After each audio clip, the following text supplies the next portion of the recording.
Hello everyone, welcome to my channel. I hope you all are doing well. So आज के इस video में हम बात करेंगे TIFR that is Tata Institute of Fundamental Research की।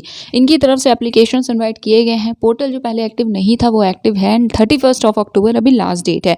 तो अगर आप इंटरेस्टेड हो अप्लाई करने में तो आप अप्लाई कर सकते हैं। इसमें PhD, integrated PhD and MSc सभी प्रोग्राम्स के लिए आई थिंक फॉर्म्स एक्टिव हैं, बट हम स्पेसिफिकली रिसर्च या PhD की बात करेंगे। सो TIFR के बारे में आई थिंक आपको पता होगा कि ये बेसिकली रिसर्च इंस्टीट्यूट है। यहाँ पर रिसर्च होती है, डिपार्टमेंट ऑफ एटॉमिक एनर्जी के अंडर है, गवर्नमेंट ऑफ इंडिया के। एंड स्टेटस की बात करें तो इसे डीम टू बी यूनिवर्सिटी का स्टेटस मिला हुआ है UGC की तरफ से। बाकी आप एक्सप्लोर कर लीजिएगा इन्फॉर्मेशन को, जहाँ से भी सर्च करना आपको इनके बारे में पता चल जाएगा। सो देखिए, सबसे पहले आप इनका ऑफिशियल वेबसाइट पे भी विजिट कर सकते हैं जो कि है tifr.res.in। Sorry for this. इसके अलावा यहाँ GS ऑफिस है। इसके बाद हम PhD का जो एप्लीकेशन पोर्टल देखेंगे जिसमें इन्फॉर्मेशन है, तो आप को लिंक मिल जाएगा। आप जो भी चाहें उस पर्टिकुलर पेज पे विजिट कर सकते हैं एंड इन्फॉर्मेशन को देख सकते हैं। सो यहाँ पे कुछ इन्फॉर्मेशन भी है, क्या क्या रूल्स फॉलो होंगे, बिकॉज ये डीम टू बी यूनिवर्सिटी है तो इसे देख सकते हैं। Then left hand side admissions का ऑप्शन है, इस पर क्लिक करेंगे, फिर है PhD का ऑप्शन। देन ओपन होगा ये पोर्टल एंड इसमें सारी इन्फॉर्मेशन देखने को मिलेंगी, राइट। सो देखिए, लेफ्ट हैंड साइड पे पहले तो एप्लीकेशन का ओवरव्यू है, जनरल, ठीक है। एलिजिबिलिटी, गेट की रिक्वायरमेंट है नहीं है, क्या है अभी हम देखते हैं, फेलोशिप एक्सेट्रा। देन GS 2023 के लिए आप अप्लाई करेंगे तो उसकी इन्फॉर्मेशन यहाँ पे है। फिर जो भी अगर कोई अपडेट होती है तो वो भी यहाँ पे होती है, जो कि है लास्ट डेट की। सो लास्ट डेट अभी है 31 अक्टूबर। FAQs भी देख लीजिएगा। सो वन बाय वन बात करते हैं। सबसे पहले टाइमलाइन से स्टार्ट करते हैं। तो देखिए, पोर्टल एक्टिव होना था 8 को, बट नहीं हुआ था। अभी लास्ट डेट 31 अक्टूबर है एंड जो एग्ज़ाम होगा वो होगा 11 दिसंबर 2022 संडे को, राइट। देन बाकी बायोलॉजी की जो लिस्ट है वो मिड जैन तक आएगी। देन इंटरव्यू शॉर्टलिस्ट बाकी सब्जेक्ट्स की आई थिंक ये Feb 2023 तक आ जाएगी। फिर गेट स्कोर के बेसिस पे सिस्टम साइंसेस के लिए होता है एप्लीकेशन, बेसिकली इनवाइट किए जाते हैं, तो वो स्टार्ट होंगे फ्रॉम 1 Feb 2023, राइट। एंड उसकी लास्ट डेट होगी 2 वीक्स बाद, जबकि गेट का रिजल्ट आएगा, राइट। तो इन सारी चीज़ों को आप देख सकते हैं। बाकी जस्ट स्कोर के बेसिस पे फिजिक्स का होता है तो वो अभी अनाउंस नहीं किया गया है। ओके, सो यहाँ पे इसके बाद आप देख सकते हैं एडवर्टीजमेंट, बिगिन एप्लीकेशन एक्सेट्रा। तो वन बाय वन मैं सारी चीज़ें ओपन करते हैं और हम देखते हैं। सो फर्स्ट ऑफ ऑल ये है फ्लायर, ओके, एडवर्टीजमेंट। तो PhD प्रोग्राम्स किस किस सब्जेक्ट में हैं? Biology, chemistry, computer and system sciences, maths, physics, physics of life and education and science education. Integrated bio में है chemistry, then computer and system sciences, maths and physics में, ठीक है।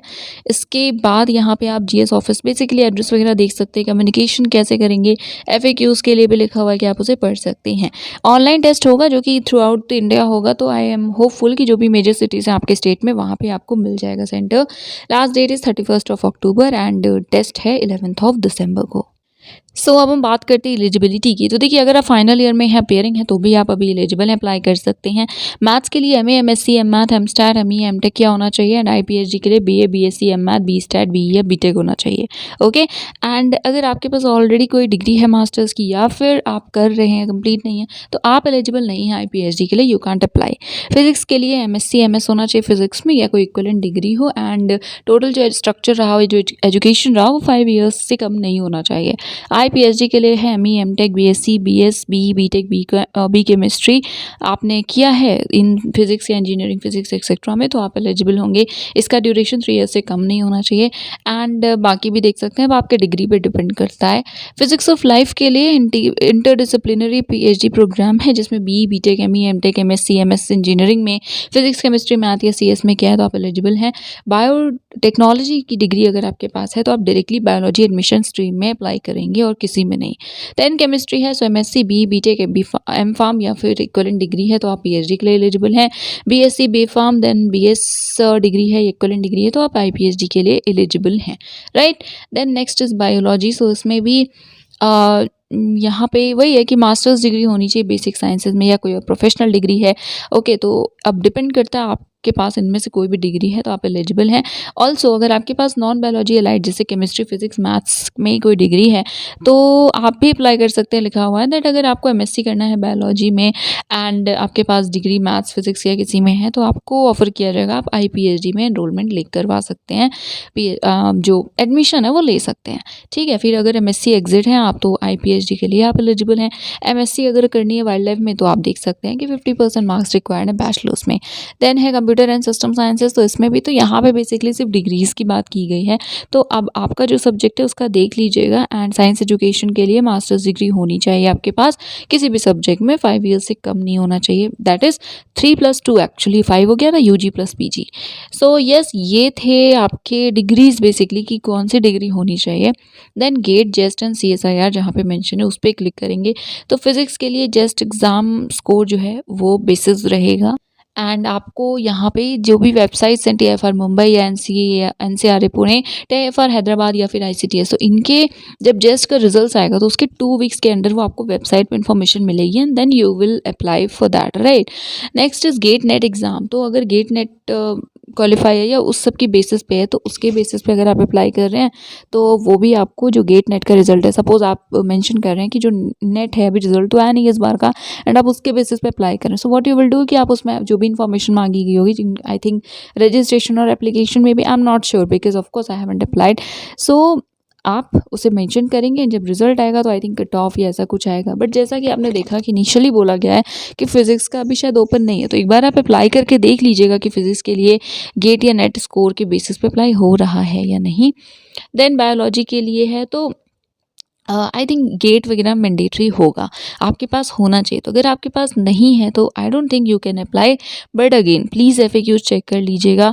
देन केमिस्ट्री के लिए टीएफआर मुंबई में गेट स्कोर, सीएसआईआर गेट या जेस्ट score को कंसीडर नहीं किया जाता है, टीआईएफआर हैदराबाद में किया जाता है। तो कट ऑफ अवेलेबल होगा रिजल्ट के 2 वीक्स के बाद। सिस्टम साइंसेज है तो अगेन गेट स्कोर के बेसिस पे ही है, राइट। तो यस, ये कुछ इन्फॉर्मेशंस थी एंड इसके बाद हम बात करते हैं सिलेबस एंड क्यूपी। तो यहाँ पे सैम्पल पेपर्स वगैरह अवेलेबल हैं, ओल्ड क्वेश्चन पेपर्स भी हैं, जो भी आपका सब्जेक्ट है उस पर क्लिक करके आप डाउनलोड कर सकते हैं।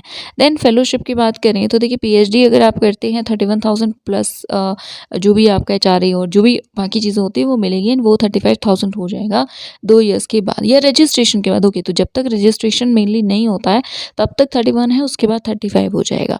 देन आईपीएचडी में आपको 21,000 मिलेगा एंड फर्स्ट ईयर के बाद अगर सेटिस्फैक्ट्री परफॉर्मेंस रहेगी तो 31,000 कर दिया जाएगा एंड उसके बाद 35,000। ओके, देन यहाँ प्रोविजनल एडमिशन है तो अगर अपीयरिंग अप्लाई कर रहे हैं तो आपका रिजल्ट जो है वो एडमिशन जो है प्रोविजनल होगा, रिजल्ट पे डिपेंड करेगा। एंड यस, तो इसके बाद है जीएस 2023 में बिगिन एप्लीकेशन एंड ऑल। तो देखिए पहले एप्लीकेशन फ़ी देख लेते हैं। सो एप्लीकेशन फ़ी पे क्लिक करेंगे। मेल कैंडिडेट्स के लिए इट इज़ 1000, फीमेल के लिए इट इज़ 500 एंड बाकी के लिए इट इज़ 500 ओनली। ऑनलाइन ही पे करना है। अगर आप पेमेंट करते हैं तुरंत आपको नोटिफिकेशन नहीं आता है, डेबिट हो जाता है बट आपको एक्नॉलेजमेंट नहीं मिलता, तो 2 दिन आपके अंदर, okay, so you wait, I think yes, आपको स्टेटस देखने के लिए लिखा है कि आप इस पर्टिकुलर ईमेल आईडी पे मेल कर सकते हैं। 2 दिन में वैसे हो जाता है अपडेट, बट स्टिल अगर ऐसा नहीं हो रहा है तो आप उन्हें मेल कर सकते हैं इस पर्टिकुलर ईमेल आईडी पे, right. After that fee waiver है। सो फाइनेंशियल स्ट्रेस के केस में एप्लीकेशन फ़ी में वेवर मिल सकता है, बट आपको एचओडी या प्रिंसिपल से ऐसा एप्लीकेशन वगैरह लेटर पैड पे वो सब मेंशन करना होगा, वो सब लिखवा कर वहाँ पे सबमिट करना होगा। देन एग्ज़ाम सेंटर्स की बात करें तो वैसे तो मेंशन ही है, यहाँ पे आप देख सकते हैं स्टेट। तो अब आपका जो स्टेट है उसकी जो सिटी है यहाँ पे मेंशन है कि इनमें सेंटर बन सकता है, तो अब आप अकॉर्डिंगली देख सकते हैं। इसके बाद यहाँ पे हमने टेस्ट टाइमिंग्स नहीं देखी है तो हम टेस्ट टाइमिंग्स की बात करते हैं। सो देखिए मॉर्निंग सेशन 9:30 टू 12:30 तक रहेगा, physics, chemistry and computer system sciences का। आफ्टरनून सेशन में bio, maths and science education का 2:30 टू 5 PM तक रहेगा। ओके, सो बायो का रहेगा 5 तक, बट बाकी मैथ्स एंड साइंस का 5:30 PM तक रहेगा। ओके, इसके बाद बिगिन एप्लीकेशन। सो जब आपको अप्लाई करना हो एंड अगर आपको लगता है आप एलिजिबल हैं तो आप इस प्रोसेस को आई मीन फॉलो करेंगे एंड यहाँ पे लास्ट में देखिए ऑप्शन है click here for new registration, तो इसी पे क्लिक करेंगे। ये फॉर्म है जो ओपन होगा एंड इसी के थ्रू आपको अप्लाई करना है। तो देख सकते हैं जो पॉइंट्स लिखे हैं उन्हें देख लीजिएगा। पहले FAQs प्लीज़ पढ़ लीजिएगा। बहुत जगह लिखा है कि कोई भी क्वेरी है तो क्वेरी वहाँ पे भेजने से पहले, मेल करने से पहले एक बार FAQs को देख लीजिएगा। सो इस पर भी क्लिक कर सकते हैं, यहाँ से भी देख सकते हैं। देखिए फिर से लिखा है कोई भी क्वेरी भेजने से पहले प्लीज़ FAQs को पढ़ लीजिए। तो देखते हैं। सो क्लिक करेंगे तो यहाँ पे देखिए ये जनरल जो भी क्वेरीज हैं उनसे भी रिलेटेड है, फिर एंट्रेंस से रिलेटेड है, एडमिशन, एप्लीकेशन फ़ी एक्सेट्रा सबसे रिलेटेड FAQs उसके आंसर दिए हुए हैं। सो प्लीज़ एक बार देख लीजिएगा एंड इसके बाद अगर आपको लगता है कि जो भी क्वेरी है रिजॉल्व नहीं हुई है, इशू रिजॉल्व नहीं हुआ है, तो आप मेल कर सकते हैं। So yes, just to sum up, देखिए मार्क्स के बारे में कुछ लिखा नहीं था सच, बट हाँ आई थिंक 60% से ज़्यादा है तो आप एलिजिबल होंगे। अगर नहीं मिलता है आप एक बार सर्च कर लीजिएगा तो आप मेल कर सकते हैं, ठीक है। But I will also search and अगर मिलता है तो मैं शेयर कर दूंगी। सो इसके अलावा आपने देखा कि फेलोशिप अवेलेबल है, सेंटर्स कहाँ कहाँ है वो आप देख सकते हैं एंड नेट JRF वगैरह मैंडेटरी होता है। तो देखिए यहाँ पे भी इनफैक्ट कई चीज़ें जैसे how do I apply using GATE JEST score, या आपने JRF क्वालिफाई किया है तो कैसे होगा उसका प्रोसेस, तो ये सारी इन्फॉर्मेशन यहाँ पे है। अगेन देखिए परसेंटेज क्राइटेरिया है कि नहीं ये भी लिखा हुआ है, तो 5th क्वेश्चन का आंसर हम देख लेते हैं। सो देखिए कोई भी कंडीशन नहीं है, राइट। तो no, there is no condition of age limit या परसेंटेज कट ऑफ, तो कितना भी परसेंटेज रहा हो यू कैन अप्लाई। एंड बाकी please I request you and of course it's my suggestion कि एक बार इसे पढ़ लीजिएगा, FAQs इंपॉर्टेंट है। सो मार्क्स क्राइटेरिया नहीं है, बट हाँ बाकी बेसिस रहेगा गेट जेस्ट एक्सेट्रा, तो उसको देख लीजिएगा। And I think that is it for today. कोई इशू है तो बता दीजिएगा कमेंट सेक्शन में। And thank you so much for watching this video.